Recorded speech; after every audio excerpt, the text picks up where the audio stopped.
Leon Aquila fala sobre a vinda de Jesus e causa polêmica, repercutiu. E ela calou o pastor. Eu vou mostrar isso aqui neste vídeo, eu vou comentar algo muito sério sobre isso, que tem que ser dito e será. Já me ajuda com seu like, que é extremamente importante para o nosso canal, é só um cliquezinho. E se você está aqui pela primeira vez, ainda não é inscrito, é um aventureiro por aqui, chegou o dia de você se inscrever no nosso canal. Esse canal é feito com muito carinho, com muita verdade para você, todos os dias vídeos novos, então não perde tempo, vem para cá, se inscreve no nosso canal. E no final desse vídeo tem uma oportunidade esperando por você que está disposto a melhorar a sua renda. Em vez de faltarem as coisas no fim do mês, as coisas sobrejarem. É o que eu desejo para você, é o que eu quero ver acontecendo na sua vida, e eu vou te apresentar uma oportunidade que pode resultar nisso. E de forma honesta, de forma segura. Fica até o final que eu vou te dar os detalhes de como funciona e vamos para o vídeo.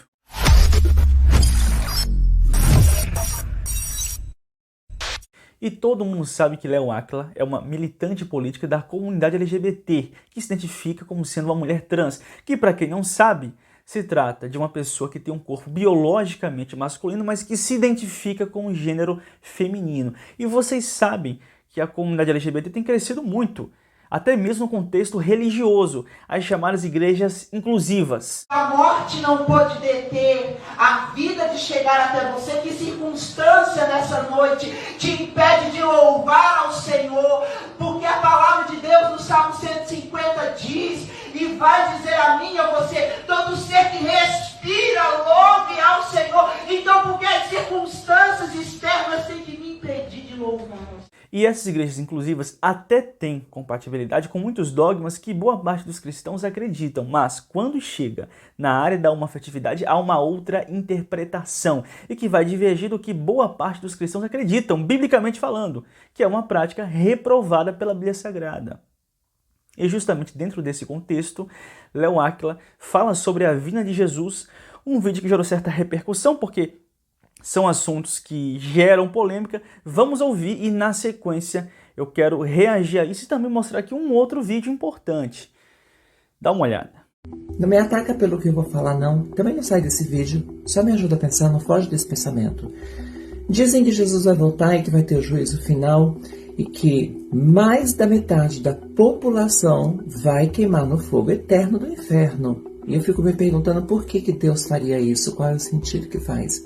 Se você olha para o Brasil, onde mais de 86% da população é cristã, e eu também sou porque eu acredito em Cristo, então todo mundo que acredita em Cristo é cristão, parece que faz sentido, né? Você seguir o que está escrito num livro, que a gente não sabe exatamente como foi escrito, e há mais de 2000 anos. Os tempos mudaram, tudo mudou. A gente cresceu, a gente amadureceu, tudo muda. A nossa sociedade é um organismo vivo. Hoje a gente pensa uma coisa, a gente não gosta de uma coisa, a gente não gosta de pessoas trans, a gente não gosta... Daqui a pouco a gente vê que não é bem assim, que as pessoas são maravilhosas e que as pessoas são bondosas, mesmo sendo pessoas trans, né? A gente vai entendendo, vai amadurecendo. Eu fico pensando se isso também não precisava amadurecer. Tanto precisa que o Velho Testamento caducou porque amadurecendo veio o Novo Testamento. E quando é que vem o Novo Testamento para mostrar que nós somos maravilhosos, maravilhosas e que a gente não vai para o inferno por causa disso? Mas tudo bem, se você acredita que nós vamos sim para o inferno, nós que eu digo, você também tá, porque aqui está todo mundo em pecado. Eu quero ver quem dessa humanidade vai para o céu. Eu acho que nem 1%. Então a gente provavelmente se encontre todo mundo no inferno. Mas vamos olhar para outra coisa, porque eu não estou aqui para questionar isso. Eu estou aqui para a gente pensar juntos, para a gente debater juntos se isso faz sentido. Porque se você tivesse nascido numa sociedade indígena, por exemplo, onde o que eles cultuam são os deuses da natureza, onde eles nem conhecem Jesus, tem muitas sociedades, muitas nações que não seguem a Bíblia, que não seguem Jesus, nem conhecem. Acredita, é verdade, gente. No Brasil a gente é muito cristão, mas tem muitas sociedades que nem seguem Jesus. E essas pessoas vão todas para o inferno sem nem saber que estão indo? Por que Deus faria isso? Me ajuda a entender. Não estou querendo blasfemar, não estou querendo causar polêmica, eu estou falando de coração aberto. Eu não consigo acreditar num Deus que nos fez e que sabia de tudo, porque ele é onipresente, onisciente, onipotente, ele sabia de tudo, até sabia o que você ia fazer antes de morrer. Quer dizer, olha só, antes de você nascer, ele já sabia que você ia pro inferno. Cara, não pode. Me ajuda a pensar nisso. E eu acredito que esse vídeo de Léo Áquila reflita um questionamento sincero de alguém que realmente não consegue estabelecer uma relação de sentido para certos propósitos de Deus expressos na Bíblia Sagrada. E justamente por isso esse vídeo vai ser um vídeo bem soteriológico. Eu quero responder aqui alguns pontos, porque eu sei que esses questionamentos permeiam a mente de muitas pessoas. Primeiramente, por que eu acredito na Bíblia, considerando que foi um livro escrito há mais de 2000 anos e que a sociedade muda, a cultura muda, os homens mudam. Por que aplicar certos preceitos deste livro na minha vida hoje? Primeiramente, que o que define para mim a Bíblia como um livro diferenciado de todos os demais é o resultado que ela provoca na vida de pessoas. Pessoas já foram curadas, libertas, transformadas a partir da mensagem desse livro. É igual o Rodrigo Silva falou, se em uma penitenciária você deixar um livro de Machado de Assis, de Shakespeare, possivelmente vai provocar mudança na vida das pessoas. Mas deixa um manuscrito do Novo Testamento lá e você vai ver uma mudança acontecer. E isso acontece sempre ao decorrer da história. A Bíblia é um livro diferenciado por causa do resultado que ela provoca. E considera comigo uma coisa: quantos livros já não foram escritos por pessoas fantásticas, muito mais brilhantes e intelectuais do que muitos dos escritores da Bíblia. E apesar disso, esses livros não impactaram tanto o curso da humanidade como a Bíblia impactou e continua a impactar até hoje, o que me leva a considerar que os escritores que escreveram a Bíblia, eles não a escreveram de si mesmos, mas eles foram inspirados por Deus. E isso explica muito bem porque é difícil se adequar à mensagem da Bíblia, e isso não só nos nossos tempos. Em todos os tempos em que ela existiu, sempre foi difícil se adequar à sua mensagem. Isso por uma razão bem simples. A Bíblia foi inspirada por um ser superior, santo, justo e que requer o mesmo dos seres humanos. E por isso os inspirou a seguir esses preceitos e dogmas. Do contrário, se a Bíblia fosse resultado do ser humano reproduzindo o que está dentro do seu próprio coração, a tendência era ser uma mensagem muito mais confortável e adaptada à nossa natureza humana. O conceito de pecado até seria extinguido. Em relação ao Velho Testamento, ao que é dito aí que o Velho Testamento caducou, e não é assim. Na verdade, o Velho Testamento trata da aliança de Deus com o povo de Israel. Isso porque desde a queda de Adão, o Senhor, ele tenta se reaproximar do ser humano. E o ser humano sempre prioriza as suas vontades, as suas inclinações em detrimento da vontade de Deus. Ao ponto do Senhor dizer na sua palavra: o meu espírito não vai mais contender com o ser humano, mas eu vou reduzir o seu tempo de vida na terra. E aí, quando Deus encontra um justo, Abraão, Deus estabelece uma aliança com ele e com a sua posteridade. E nessa aliança, Deus revela o seu caráter, os seus valores, os seus atributos e também estabelece sinais entre eles. Os rituais, festas, costumes. E ao mesmo tempo faz uma promessa que da semente de Abraão, todas as famílias da terra seriam benditas. E Deus quer usar Israel para ser uma luz para o mundo. Só que sempre o povo de Israel falhou com Deus, infelizmente. Só que em Cristo Jesus, Deus está estabelecendo uma aliança não mais com o povo. Deus está estabelecendo uma aliança com a humanidade, com todos aqueles que crerem no seu nome. Ou seja, o Deus do Velho Testamento não mudou, ele não ficou mais bonzinho no Novo Testamento, ele não se arrependeu do que ele fez no Velho Testamento, apenas que o Velho Testamento reflete uma aliança que ele fez com o povo de Israel, que serviria de luz para as nações, apesar de que o povo fracassou em muitos pontos. E em Cristo Jesus, ele está fazendo uma aliança com a humanidade, uma aliança abrangente e poderosa, onde certos costumes, certos rituais e práticas não são mais necessários, como, por exemplo, o sacrifício de animais, certos rituais, certas festas, certos costumes. Mas Deus, em seus valores, em sua essência, em sua santidade, ele permanece o mesmo, ele é imutável, ele não muda o seu caráter, ele pode mudar a sua atitude em relação ao ser humano. Vou dar um exemplo. Saul, diz a Bíblia que Deus o exterminou, Deus tirou ele para colocar Davi. Mas já em relação a Salomão, Deus falou: não, eu não vou mais fazer com ele o que eu fiz com Saul. Eu vou castigá-lo com açoite de homens, mas eu não vou rasgar o reino da sua mão como eu fiz com Saul. Deus mudou a sua essência, o seu caráter? Não, ele mudou de atitude por causa da sua misericórdia em relação ao ser humano. Então, não é que a revelação do Velho Testamento caducou e não serve mais para nada. Essa revelação nos mostrou quem Deus é em sua essência, em seus valores, em sua vontade, e isso é imutável. O que passou é que certos sinais que Deus estabelece entre si e o povo de Israel, como certas cerimônias, costumes, práticas, passam a ser mais necessários na nova aliança que ele estabelece a partir de Cristo com a humanidade. E aí Léo Áquila diz: quando é que vai ter uma atualização nova aí para entender que nós trans somos pessoas maravilhosas?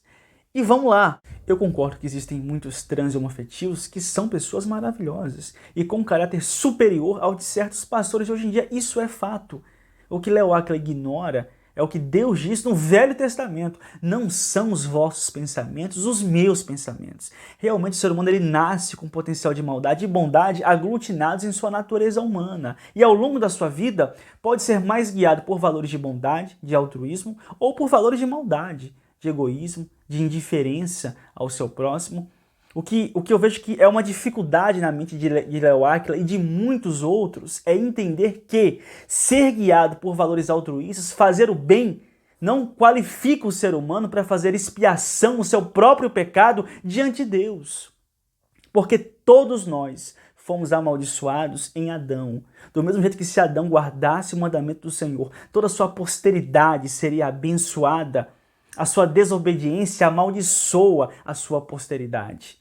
E vocês sabem, Deus é justo e leva a sério a sua justiça. E ele disse que a alma que pecasse morreria. E quando Adão ele peca, ele passa a merecer a morte, a penitência. E a justiça de Deus ela é irrevogável. Para ser justiça tem que ser irrevogável. E a única forma de Deus harmonizar a sua justiça com a sua misericórdia e o seu desejo de salvar o ser humano seria se uma outra pessoa recebesse a penitência no lugar do ser humano. Só que para se qualificar para isso tem que ser uma alma que não tenha pecado. Porque se uma alma que peca recebe a penitência do pecado, ela está recebendo a penitência do seu próprio pecado, da sua própria transgressão. Apenas uma alma que não tem pecado se qualifica para receber a penitência de outros pecadores. E aí sim, a justiça de Deus estaria se cumprindo.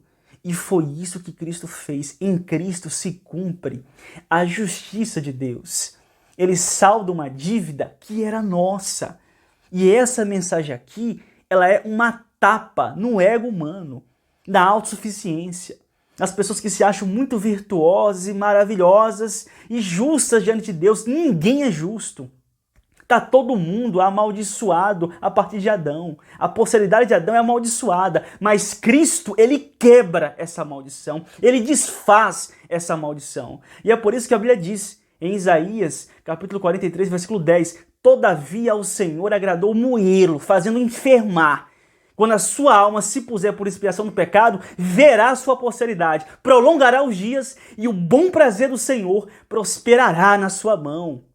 Ou seja, o que Cristo fez é muito lindo. Ele fez o que nós não tínhamos capacidade de fazer, que é tornar pessoas amaldiçoadas pelo pecado, miseráveis, em pessoas justas diante de Deus. Então, a única forma de você ser justo não é você praticando o bem, é você primeiramente crendo em Jesus Cristo, entendendo o que ele fez na cruz por você e posteriormente obedecendo a doutrina de Cristo, obedecendo a Deus. Que é um outro ponto que o ser humano, inclusive muitos desses representantes de igrejas inclusivas, têm dificuldade de entender, que é você colocar sua subjetividade na frente da vontade de Deus. Eu não acho que tem nenhum problema. Qual é o problema em ser homoafetivo se você faz o bem? Não estou fazendo mal para o meu próximo. Que eu poderia replicar isso daí também para outras questões. Qual o problema de você ter uma vida sexual ativa sem ser casado se você não está fazendo um mal para o seu próximo? Qual o problema de você viver um trisal se as pessoas envolvidas estão satisfeitas com isso? Qual o problema? Meu amigo, como criatura, eu tenho que aceitar as leis do meu Criador. Do mesmo jeito que se eu me submeto a trabalhar em uma empresa, eu tenho que seguir as regras da organização, do mesmo jeito eu tenho que seguir as regras do Criador. É simples isso. E um outro argumento que foi lançado por Léo Áquila, e não foi nesse vídeo aqui, mas também é feito menção disso nesse vídeo foi uma conversa que foi tida com um pastor, com o seu pastor. Dá uma olhada nisso aqui. Era muito pressionada na igreja Sim. pra mostrar uma tal de uma cura, né? Até que eu fiz um filho pra ver se eles paravam de me encher o saco. Meu filho tem 26 anos. E aí, uma vez um pastor, já fazia uns 6 anos que eu tava lá firme e forte, né? Aí o pastor falou assim, não cai uma folha de uma árvore se não for a vontade de Deus. Aí eu comecei a questionar esse pastor, né? Quanto mais eu questionava, mais ele se embananava nas respostas. Até que eu perguntei pra ele assim, pastor, antes de eu nascer, Deus já sabia tudo o que ia acontecer comigo? Ele falou, claro, ele é Deus. Eu falei, então Deus sabia que eu ia ser homossexual e Deus sabia que eu vou morrer homossexual, né? Antes de eu nascer, por que ele vai me mandar pro inferno? Que Deus é esse? Aí ele ficou sem resposta e ele me disse assim, olha, sabe qual é o seu problema? É que você questiona demais. E quando a gente aceita Jesus, a gente esquece o seu eu e olha só pro alvo. Falei, mas por que ele me fez um ser pensante? Questionador. E ele ficava sem resposta. Eu falei, pastor, eu já entendi tudo. Dizem que conheceis a verdade vos libertará, né? Então naquele dia eu conheci a verdade. E assim, gente, eu particularmente acho uma questão muito simples de responder. A onisciência de Deus não equivale à determinação de Deus. O fato de Deus saber o que o ser humano vai fazer no seu livre-arbítrio não significa que Deus determinou que o ser humano fizesse isso. Eu vou até estender esse questionamento de Leo Aquila para outras questões extremosas. Deus sabia o que Hitler ia fazer? Deus sabia o que um pedó, um ladrão iriam se tornar? É claro que ele sabe. Mas Deus não é responsável por isso porque ele cria o ser humano livre e com capacidade de escolher entre o bem e o mal. E se Deus deixa de criar pessoas porque ele sabe o que essas pessoas irão fazer no seu livre-arbítrio, aí Deus deixa de ser soberano. Aí ele tem que adequar a sua vontade ao que o ser humano irá fazer no seu livre-arbítrio. E não, Deus é soberano. Ele quer fazer e ele faz. E se o ser humano ele erra, ele peca, ele vai responder por isso. E isso eu acho mais do que justo. Porque Leo Aquila fala, mas tem um monte de pessoas que não conhecem a Cristo, e realmente é verdade. Nosso Brasil é um país cristão, mas tem muita gente que não conhece de fato a Cristo. Só que aqui entra a diferença. Leo Aquila se diz cristão, mas cristão não é quem acredita em Cristo. Cristão é quem segue a doutrina e os dogmas de Cristo. E foi o Cristo que disse que largo é o caminho que conduz à perdição, é espaçoso. E que o caminho que conduz à vida, ele é estreito e apertado. E que são poucos o que o encontram. Ou seja, Jesus está dizendo claramente que a maior parte das pessoas encontra o caminho da condenação, a porta larga. E que são poucos que encontram o caminho da vida. Está explícito na Bíblia Sagrada. E eu acho mais do que justo a justiça de Deus em relação ao pecado, porque Deus dá condições do ser humano saber o que é mal. Deus avisa o que é errado e fala da consequência, igual se deu com Adão. Deus avisou, olha, essa árvore aqui você não vai comer. Se você comer, você vai morrer. E do mesmo jeito hoje, a Bíblia nos mostra o que é pecado, o que eu não devo fazer, me mostra a condenação que existe por trás das más obras e a recompensa que há por trás das boas obras. Então, se o ser humano ignora tudo isso e escolhe o mal, nada mais justo dele receber em si a justa condenação de Deus. Então, isso é justo. E se não faz sentido na mente de Leo Aquila e de outras pessoas, paciência, você tem que ter fé na Bíblia Sagrada. Por isso Deus fala, não são os vossos pensamentos como os meus. Então eu acho muito complicado eu querer racionalizar a vida e a salvação diante da minha subjetividade, em vez de avaliar de acordo com a palavra de Deus. Agora, lógico, isso também é uma questão de fé. Eu posso crer na Bíblia ou não crer. Se eu quiser priorizar minha subjetividade e o que eu acho que faz sentido e o que não faz, e para mim isso é mais importante do que a Bíblia, e volto a dizer, o que me leva a crer na Bíblia, o que eu falei no começo do vídeo, é que ela funciona, ela tem resultado. A gente está vendo aí o cumprimento. Ela transforma vidas, é um livro poderoso, apesar de ter uma mensagem tão simples. E é isso o vídeo de hoje. Tá aí a resposta para esse vídeo de Leo Aquila, um vídeo extenso, mas um vídeo muito importante. Anota o que você aprendeu aqui nesse vídeo, que isso aqui é muito importante. Foi um vídeo de soteriologia pura aqui. Muito obrigado pela sua participação, pela sua visualização. Que Deus abençoe imensamente mais você e a sua família. E eu vou deixar você agora com um aviso que eu espero que surta efeito, que seja transformador para você, como tem sido na vida de muitas pessoas, inclusive na vida da Jéssica. Dá uma olhada. Olá pessoal, tudo bem com vocês? Eu me chamo Jéssica, tenho 32 anos, sou mãe do Levizinho que tá dormindo aqui porque brincou bastante. E eu vim contar algo muito importante aqui no canal do Dionísio para vocês. Eu, como mãe desse pequenininho aqui, eu entendo que existem várias outras mães que infelizmente têm que deixar os seus filhos com outras pessoas na creche para ter que trabalhar fora. Esse já foi o meu caso também. Mas sabe o que é mais interessante? Graças a uma indicação que o próprio Dionísio faz aqui, hoje eu tenho a oportunidade de estar aqui pertinho dele. Hoje eu tenho a oportunidade de aproveitar os melhores momentos dele. Que eu tenho certeza que é a mesma situação que você, como mãe, gostaria de estar agora. Então eu agarrei essa oportunidade e trabalho literalmente do lado do meu filho, que foi uma das melhores escolhas da minha vida. E eu tenho certeza que se você, que é mãe, escolher isso também, você não vai se arrepender assim como eu não me arrependi. Inclusive, eu vou mostrar aqui pra vocês os meus resultados dos últimos 30 dias, ó, pra vocês verem que é possível. Se é possível pra mim, também é possível pra várias outras mamães. Vai ter um link fixo nos comentários, tem um QR Code, você vai poder ter acesso a todas as informações e aproveita! Esse é o seu tempo, esse é o seu momento, é agora! Até o nosso próximo vídeo.